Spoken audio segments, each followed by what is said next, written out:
오늘 설교는 가르친 그대로 주 안에 거하라 라는 제목으로 요한일서 2장 26절에 29절의 말씀을 전하겠습니다. 예수님은 산 위에서 하신 설교가 있죠. 산상수훈이라고 하시는 그 설교를 마무리하시면서 이런 이야기 하나를 들려주십니다. 두 사람이 각기 집을 지었습니다. 한 사람은 반석 위에, 한 사람은 모래 위에 지었습니다. 좀 전에 우리가 이 이야기를 찬송가로 불렀죠. 그런데 비가 오기 전에 이 두 집은 똑같아 보였습니다. 겉모습도 같고 크기도 같고 아마 지나가는 사람들은 어느 집이 더 튼튼한지 구별하지 못했을 것입니다. 차이는 오직 한순간에 드러났습니다. 비가 내리고 창수가 나고 바람이 불어 그 집에 부딪힐 때 하나는 무너지지 않았고 하나는 무너져도 그 무너짐이 아주 심하였다고 얘기를 합니다. 우리의 신앙도 이와 다르지 않습니다. 평온한 날에는 누가 반석 위에 서 있고 누가 모래 위에 서 있는지 좀처럼 드러나지 않습니다. 예배도 함께 드리고 찬양도 함께 부르고 겉으로 보기에는 신앙의 모습은 크게 다르지 않아 보입니다. 그러나 삶의 바람이 불고 물이 차오른 날, 즉 시험과 유혹과 혼란이 우리의 삶에 몰아칠 때 비로소 내가 무엇에 서 있는지 알게 되는 것이죠. 그런데 여기서 한 가지 눈여겨볼 것은 예수님은 이 두 사람을 가르쳐서 둘 다 나의 이 말을 듣는 자라고 하셨습니다. 반석 위에 지은 사람도 말씀을 들었고 모래 위에 지은 사람도 말씀을 들었습니다. 똑같이 말씀을 들었는데 차이는 무엇일까요? 그 차이는 들었느냐 안 들었느냐가 아니라 들은 그 말씀 위에 실제로 삶을 세웠느냐 하는 것입니다. 오늘 우리가 볼 요한 1서의 문제의식도 이와 비슷한 맥락 속에 있습니다.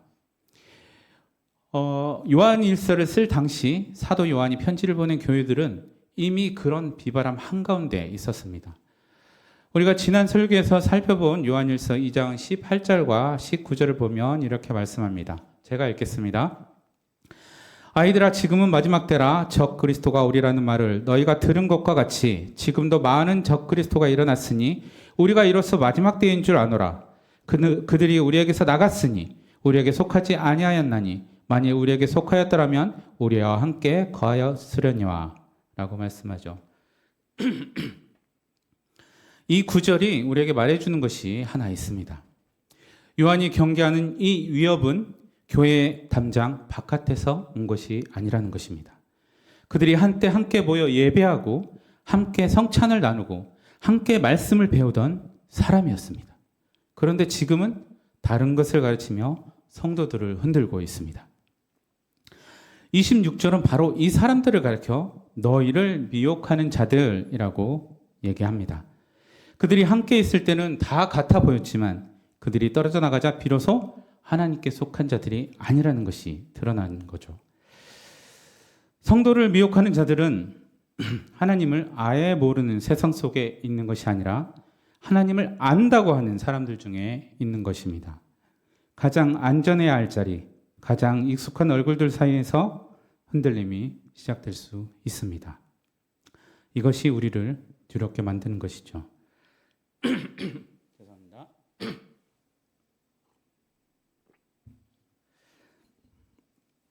그렇다면 무엇이 우리를 이 믿음 안에 붙들어줄 수 있을까요?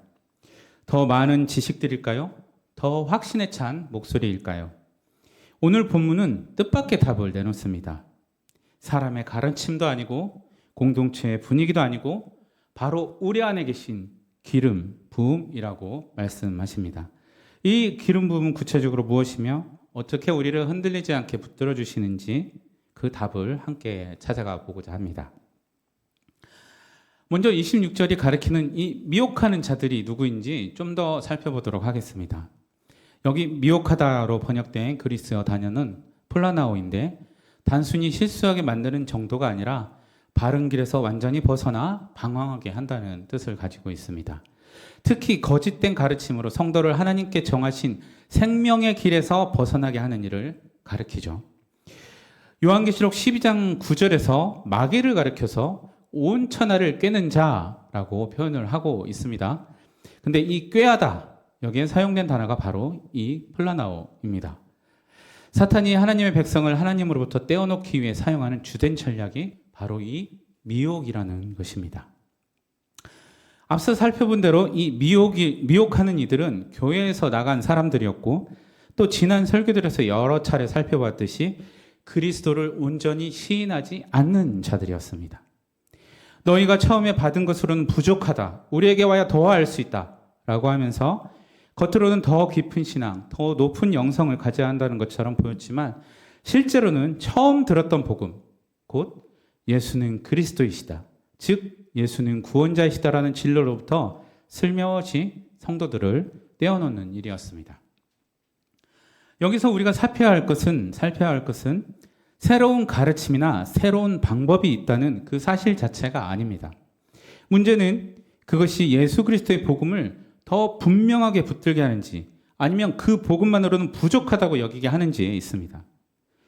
오늘날 기독교 안에 수많은 프로그램과 세미나가 있습니다. 그리고 무슨 훈련, 이렇게 훈련이라는 이름이 붙은 그런 모임들이 많이 있습니다. 이러한 것들을 모두 부정적으로 말하는 것은 아닙니다. 그것들이 말씀을 더 잘 이해하고 신앙의 성장을 돕는 유익한 도구가 될 수 있습니다. 그러나 어느 순간 그것이 신앙을 돕는 도구를 넘어서서 그것 없이는 온전한 신앙에 이룰 수 없는 것처럼 우리가 여겨진다면, 그렇게 느껴진다면 성경 말씀이 아닌 다른 무엇에 자신의 신앙을 의존하고 있지는 않은지 돌아보아야 합니다. 그렇다고 성경을 많이 읽고 그 내용을 많이 알고 있다고 해서 저절로 모든 미혹을 분별할 수 있는 것은 아닙니다. 아까 석지사님이 일부 예배 때 이제 찬양자로, 오늘 2부 찬양자가 안 계셔서 같이 했는데, 이제 같이 하셨지만, 일부 찬양자이신데, 제가 26절의 말씀을 잘못 기재를 했어요. 근데 저도 인지하지 못했고, 여기 계신 다른 분들도 인식하지 못했습니다. 자막이 다르게 나갔거든요. 근데 석지사님이 오셔서 그 말씀을 주셨어요. 말씀을 읽는 게 얼마나 중요한지 우리 다시 한번 또 생각해 보게 되었습니다. 근데 이 말씀을 읽는 것 다음에 중요한 것들이 또 있습니다. 우리는 설교자들에 대해서 어느 분이 이렇게 말씀하시더라고요. 읽고 해석하고 재해석하고 적용하는 것. 그게 설교에서 기본적으로 필요한 것들이라고 얘기를 합니다. 여기서 해석이라는 것은 성경 말씀이 그 시대에 어떤 의미를 가지는지, 그 시대에 어떤 말씀을 전달이 되는지를 바르게 아는 것입니다. 그 부분들은 물론 목회자들의 도움을 받아야 되겠죠. 또 재해석이라는 부분은 그래서 그 말씀이 지금 오늘날 어떤 언어로 읽혀지는지에 대한 부분입니다. 이것은 각자가 각자의 언어로 읽을 수도 있습니다. 또 목회자들이 또 설명을 해줄 수도 있죠. 근데 마지막 적용 부분이죠. 이 적용 부분은 늘 목사님이 설교하시면서 이렇게 말씀하시는 거 혹시 여러분들이 들으셨나요? 저에게 주시는 말씀은 이라고 여러 번 표현을 하셨습니다. 목사님께서. 왜 그럴까요? 이 말씀은 이거다라고 말씀하셔도 되는데 왜 저에게 주는 말씀은 하고 얘기를 할까요? 하나님의 말씀은 법칙처럼 이거는 이거다라고 규정짓기 어려운 부분이 있습니다. 각자에게 주시는 하나님의 말씀도 다르고 성령께서 또 역사하심이 다르기 때문이죠.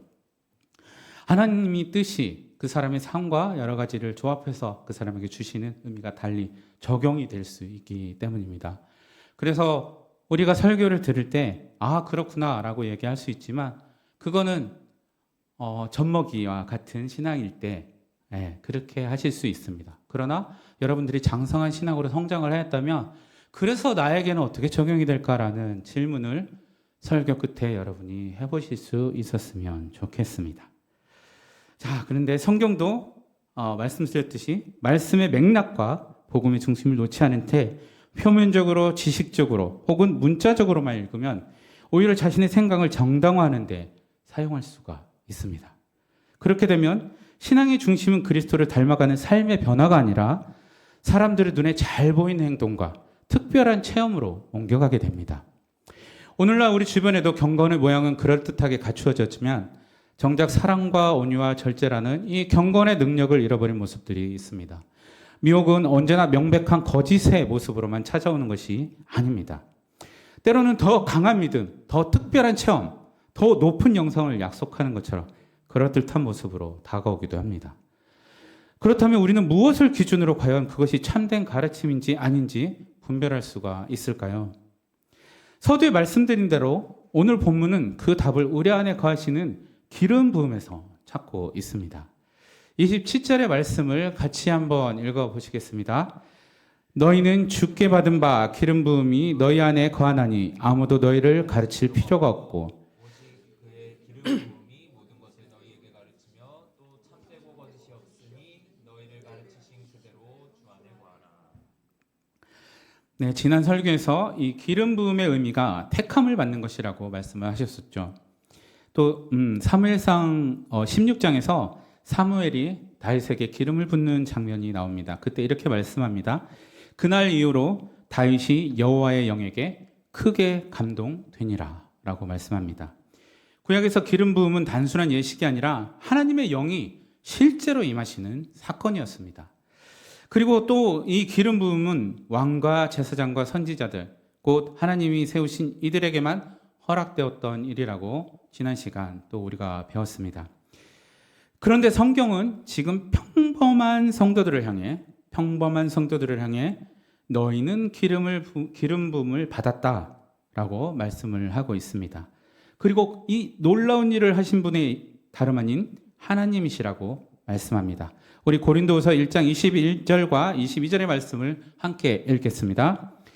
우리를 너희와 함께 그리스도 안에서 굳건하게 하시고 우리에게 기름을 부으신 이는 하나님이시니 그가 또한 우리에게 인치시고 보증으로 우리 마음에 성령을 주셨느니라. 아멘. 하나님께서 그리스도 안에 있는 모든 성도에게 성령을 주셨습니다. 바로 여러분들에게 말이죠.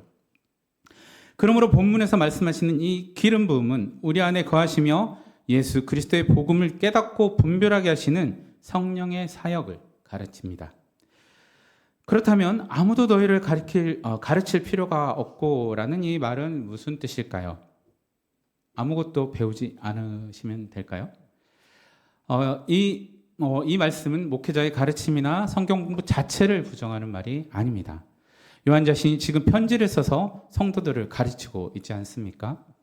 여기서 부정하는 것은 새로운 무언가, 처음 받은 복음의 무언가를 더 보태야만 완전해진다는 그 거짓 교사들의 주장을 말하는 것이죠.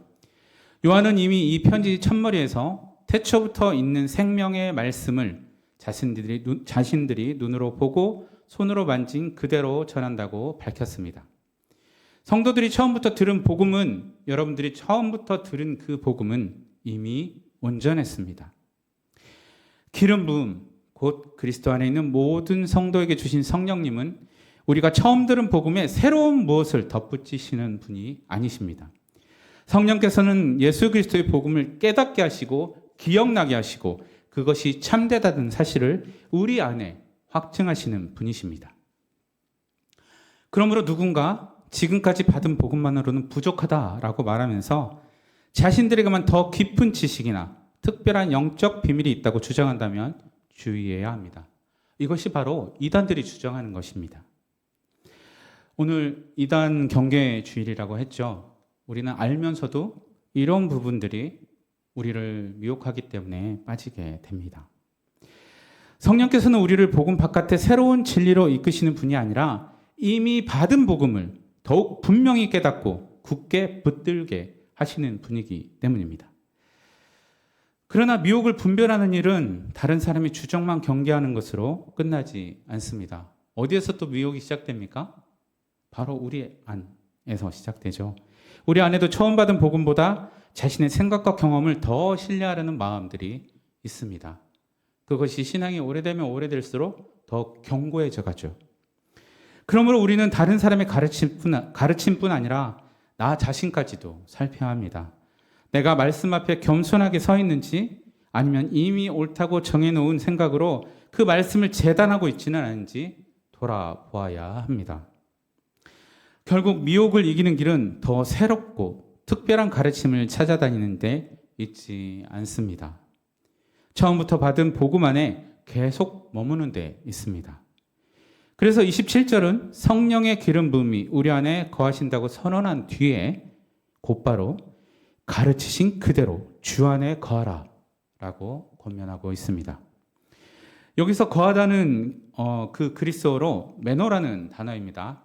지난 시간에 목사님이 예고를 해주셨죠. 이 목사님이 자세히 설명해 줄 겁니다라고 말이죠. 자세할지 모르겠지만 요한복음과 이 매너라는 단어는 요한복음과 요한서신 전체에서 40번이 넘게 쓰인 단어입니다. 가장 잘 알려진 것은 우리가 잘 아는 요한복음 15장의 포도나무 비유일 것입니다. 같이 한번 읽어볼까요? 내 안에 거하라 나도 너희 안에 거하리라. 가지가 포도나무에 붙어있지 아니하면 절로 열매를 맺을 수 없음같이 너희도 내 안에 있지 아니하면 그러하리라. 나는 포도나무요 너희는 가지라. 그가 내 안에 내가 그 안에 거하면 사람이 열매를 많이 맺나니 나를 떠나서는 너희가 아무것도 할 수 없음이라. 거함은 단순히 어떤 조직이나 울타리 안에 머무는 것이 아닙니다. 가지가 포도나무와 연결되어 생명을 공급받는 것처럼 그리스도와의 살아있는 관계 안에서 그분의 생명을 공급받는 것입니다. 그렇다면 예수님 곁에 있는 것과 여러분들 지금 예수님 곁에 계시죠? 예수님 곁에 있는 것과 예수님 안에 거하는 것은 어떤 차이가 있을까요? 같은 의미일까요? 예수님의 제자였던 가룟 유다의 모습은 반드시 그렇지만은 않다는 사실을 보여줍니다. 그는 3년 동안 예수님 곁에서 가르침을 듣고 또 다른 11명의 제자들처럼 귀신을 쫓아내고 병을 고치는 능력까지도 부여받았습니다. 그런데 끝까지 그분 안에 머물지는 않았죠. 그는 예수님을 은 30의 대제사장들과 성전 지도자들에게 넘겼습니다. 마지막 만찬에서 유다가 밖으로 나가자 요한은 이렇게 기록합니다. 그가 곧 나가니 밤이러라 고 말씀합니다. 요한일서 2장 19절 우리가 읽었던 요한일서 2장 19절에서 거짓 교사들이 공동체에서 나갔다라고 하는 그 단어와 같은 단어입니다. 유다의 이야기는 예수님 곁에 있다는 것과 예수님 안에 거한다는 것이 같지 않다는 사실을 보여줍니다. 이런 유다의 모습은 우리에게도 경고가 됩니다. 교회에 오래 다녔다는 것, 말씀을 많이 들었다는 것, 여러 사역을 경험했다는 것만으로 자신의 신앙이 안전하다고 여길 수 있습니다. 그러나 이러한 경험들이 그 자체로 주님 안에 거하고 있다는 증거가 되는 것은 아닙니다. 유다가 예수님 곁에 있으면서도 그분을 떠났듯이 겉으로는 신앙의 자리에 머물면서도 마음은 주님에게서 멀어질 수가 있는 것입니다. 중요한 것은 과거에 주님과 얼마나 가까이 있었느냐가 아니라 지금도 그분의 말씀을 듣고 행하며 그분 안에 머물고 있느냐 하는 것입니다. 결국 주 안에 거한다는 것은 단지 교회라는 울타리 안에 오래 머물렀다는 사실에 안주하는 것이 아닙니다. 우리 안에 거하시는 성령의 가르침을 따라서 처음부터 받은 예수 그리스도의 복음을 굳게 붙들고 오늘도 그리스도의 관계 안에서 살아가는 것입니다. 우리가 지난 시간에도 똑같은 말씀을 들었었죠. 여러분 한 주 동안 그리스도 안에서 그 관계 안에서 살아가셨습니까? 27절에서 기름 부음이 너희 안에 거한다 라고 선언했는데 그런데 28절에서 이것을 다시 명령을 하죠. 자녀들아 이제 그의 안에 거하라 라고 명령형으로 말씀하십니다. 이것은 우리가 자신의 의지로 그리스도와의 관계를 새롭게 만들어내야 한다 그런 뜻은 아닙니다. 성령께서 이미 우리 안에 거하신다는 그 은혜 위에서 처음 받은 복음 안에 계속 머물라는 지속적인 부르심입니다. 28절 후반부에서 그 이유를 이어서 이렇게 설명을 합니다. 제가 읽겠습니다. 이는 주께서 나타내신 바 되면 그가 강림하실 때에 우리로 담대함을 얻어 그 앞에서 부끄럽지 않게 하려 함이라. 주께서 다시 오실 때 그분을 피하거나 부끄러워하지 않고 기쁨과 담대함으로 맞이하기 위해서 지금 그리스도 안에 거하라고 권면합니다. 미래의 주님을 어떻게 맞이할 것인가? 이것은 오늘 우리가 어떻게 살아가야 될 것인가? 이것과 결코 무관하지 않습니다. 둘이 분리할 수 없는 것입니다. 예수님은 누가복음 12장에서 주인이 돌아오기를 기다리는 종들의 모습을 주님이 다시 오실 그 마지막 날을 가리키는 비유로서 말씀합니다. 같이 한번 읽어보시겠습니다. 허리에 띠를 띠고 등불을 켜고 서 있으라. 너희는 마치 그 주인이 혼인집에서 돌아와 문을 두드리면 곧 열어주리라고. 있는 사람과 같이 되라. 주인이 혹 이경이나 삼경에 이르러서도 종들이 이같이 하고 있는 것을 보면 그 종들은 복이 있으리로다. 아멘. 당시 유대인의 혼인잔치는 밤이 깊도록 이어지는 경우가 많았다고 합니다. 그래서 잔치에 참여한 주인이 정확히 몇 시에 돌아올지 아무도 예측할 수가 없었습니다.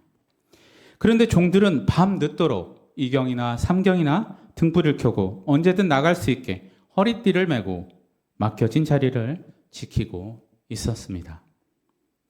이 비유는 주님의 나타나심을 기다리는 우리가 오늘을 어떻게 살아야 하는지를 보여주는 모습입니다. 오늘 본문이 말하는 이 거함이 바로 이런 모습이기 때문입니다. 주님이 강림하실 그날이 언제인지 우리는 알지 못하죠. 그러나 오늘도 변함없이 그 자리를 지키며 깨어있는 것, 그것이 바로 거한다는 것입니다. 자, 그렇다면 우리가 주님 안에 거하고 있다는 사실을 무엇을 통해 알 수 있습니까? 여러분은 지금 주님 안에 거하고 계십니까? 그것을 어떻게 여러분 자신이 알 수 있습니까? 또는 옆 사람이 주님 안에 거하는지 어떻게 알 수 있을까요? 29절의 말씀은 그 증거가 우리의 삶을 통해 나타난다고 말씀을 합니다. 같이 한번 읽어볼까요? 너희가 그가 의로우신 줄을 알면 의를 행하는 자마다 그에게서 난 줄을 알리라. 아멘. 여기서 의를 행하는 사람을 가리켜 그에게서 난 사람이라고 말을 합니다. 그에게 났다는 것은 하나님에게서 새롭게 태어났다는 것이죠. 그렇다면 하나님에게서 새롭게 태어났다는 것은 무엇을 뜻할까요? 요한은 요한복음 1장 12절과 13절에서 이를 분명하게 설명하고 있습니다. 함께 읽겠습니다. 영접하는 자, 곧 그 이름을 믿는 자들에게는 하나님의 자녀가 되는 권세를 주셨으니 이는 혈통으로나 육정으로나 사람의 뜻으로 나지 아니하고 오직 하나님께로부터 난 자들이니라. 앞에 부분 많이 암송하셨죠? 예, 익숙한 말씀이죠? 예, 근데 뒷부분 혹시 암송하신 적이 있으신가요? 뚝 잘라서 우리 앞부분만 많이들 암송했던 것 같습니다. 창조주께서 자신이 지으신 세상에 오셨지만 많은 사람은 예수님이 누구신지 알아보지 못하고 그분을 거부했습니다. 그러나 예수님이 하나님의 아들이시며 우리의 죄를 구원하기 위해 오신 분임을 믿고 그분을 받아들인 사람에게 하나님께서는 새로운 관계와 신분을 주셨습니다. 하나님의 자녀로 받아주신 것이죠. 성경은 이것이 혈통이나 인간의 노력과 의지로 얻는 결과가 아니라고 말씀합니다. 어떤 가정에서 태어났는지도 아니고 스스로 선하고 의로운 사람이 되었기 때문도 아닙니다. 하나님께서 은혜로 새로운 생명을 주셨기 때문에 하나님의 자녀가 된 것입니다. 그러므로 우리는 이 순서를 잊지 말아야 합니다. 우리가 의를 행하기 때문에 하나님께서 나고 하나님의 자녀가 되는 것이 아닙니다. 하나님에서 낳기 때문에 그 생명의 결과로 의로운 삶이 나타나는 것입니다. 29절은 이 의로운 행위를 구원의 조건이 아니라 하나님에게서 난 사람에게 나타나는 결과로 말씀합니다. 어떻게 보면 두려운 말씀이기도 합니다. 물론 이것은 죄 없이 완전한 삶을 산다는 뜻은 아닙니다. 27절과 28절의 말씀에 말한 그 거함이 그리스도와의 관계를 보여준다면 이 29절의 의를 행하면 그 관계가 삶 밖으로 드러나는 모습을 말합니다. 주님 안에 거하는 삶은 마음속 감정이나 확신으로만 끝나지 않고 우리의 말과 관계와 선택을 변화시키는 열매로 나타납니다. 우리가 잘 아는 갈라디아서 5장은 성령이 우리 안에 계실 때 맺히는 열매로 이렇게 말씀합니다. 함께 읽겠습니다. 오직 성령의 열매는 사랑과 희락과 화평과 오래 참음과 자비와 양선과 충성과 온유와 절제니. 여러분, 이 말씀을 읽을 때마다 우리 삶과 이렇게 대조시켜 보지 않습니까? 나는 어떤 열매가 있지? 여기에 만족하십니까? 여러분의 삶은 이 모든 열매가 맺고 있습니까? 우리는 종종 신앙의 열매를 얼마나 많은 일을 이루었는지, 얼마나 많은 사람들을 전도했는지, 혹은 얼마나 특별한 능력과 체험을 가졌는지로 판단하는 경우가 있습니다. 능력이나 응답, 눈에 보이는 성공과 형통을 신앙의 열매로 착각하기도 합니다. 그러나 성경이 먼저 말하는 열매는 사랑하고 오래 참고 온유하며 자신을 절제하는 성품의 변화로 나타납니다. 그와 같은 변화 없이 능력과 성과만을 내세운다면 그것은 29절이 말하는 하나님께서 난 생명의 증거가 될 수 없습니다. 예수님이 마태복음 7장에서 말씀하신 것처럼 나무의 종류가 열매의 종류를 결정하는 것이지 열매를 억지로 그 나무에 달아놓는다고 나무의 종류가 바뀌는 것은 아닙니다. 그런데 사도행전 8장을 보면 이 순서를 거스르려 했던 사람이 볼 수 있습니다. 사마리아에 시몬이라는 마술사가 있었습니다. 그는 빌립의 전도로 세례까지 받았던 사람입니다. 그런데 시몬은 성령께서 이루시는 이 생명의 변화보다 눈에 보이는 능력과 영향력을 더 탐했습니다. 그는 사도들이 완수할 때 성령이 임하는 것을 보고 돈을 내밀면서 자신에게도 그 권한을 달라고 요청을 했습니다. 시몬이 원한 것은 성령 자신도 아니고 성령께서 이루시는 거룩한 변화도 아니었습니다. 사람들에게 그 능력을 행사할 수 있는 그런 권한이었습니다. 그러나 영적인 능력을 손에 넣는다고 그 사람의 중심이 새로워지는 것은 아닙니다. 여기서 우리는 처음에 살펴보았던 그 미혹의 문제로 다시 돌아가 보기로 합니다. 거짓된 가르침은 그럴듯한 말과 특별한 능력을 내세울 수도 있습니다. 그러므로 우리는 그 사람이 하는 말만 들을 것이 아니라 그가 예수 그리스도를 바르게 고백하는지 그리고 그 고백에 합당한 삶의 열매가 그 사람의 삶에서 나타내는지를 함께 살펴야 합니다. 지금 여러분 안에 거하시는 성령의 생명이 지금 여러분의 삶에서 어떤 열매로 나타나고 있습니까? 오늘 본문이 우리에게 거듭하여 주는 권면은 분명합니다. 가르치신 그대로 주 안에 거하라. 미혹을 이기는 길은 더 새롭고 특별한 것을 찾아가는 데 있지 않습니다. 우리 안에 거하시는 성령의 가르침을 따라 처음부터 받은 예수 그리스도의 복음 안에 계속해서 머무는 데 있습니다. 주님 안에 거하는 자들은 흔들리지 않습니다. 그러나 이것이 한 번도 흔들리지 않거나 넘어지지 않는다는 뜻은 아닙니다. 흔들려도 끝내 복음을 떠나지 않고 다시 주님께로 돌아온다는 뜻입니다. 그 사람의 의지가 강하고 완전하기 때문이 아닙니다. 우리를 대신하여 십자가에 달리시고 죄와 사망을 이기신 예수 그리스도의 복음이 우리를 붙들고 있으며 우리 안에 거하시는 성령께서 끝까지 예수 그리스도 안에 머물도록 이끄시기 때문입니다. 주께서 다시 오실 그날에 비로소 우리는 온전하게 될 것입니다. 재림의 그날이 오기까지 우리는 여전히 부족하고 때로는 넘어질 것입니다. 우리의 마음에서 자기 중심적인 욕망과 불순종을 끊임없이 발견하기도 할 것입니다. 중요한 것은 넘어졌을 때 어디로 가느냐 하는 것입니다. 자신의 죄를 합리화하며 그대로 머무를 수도 있습니다.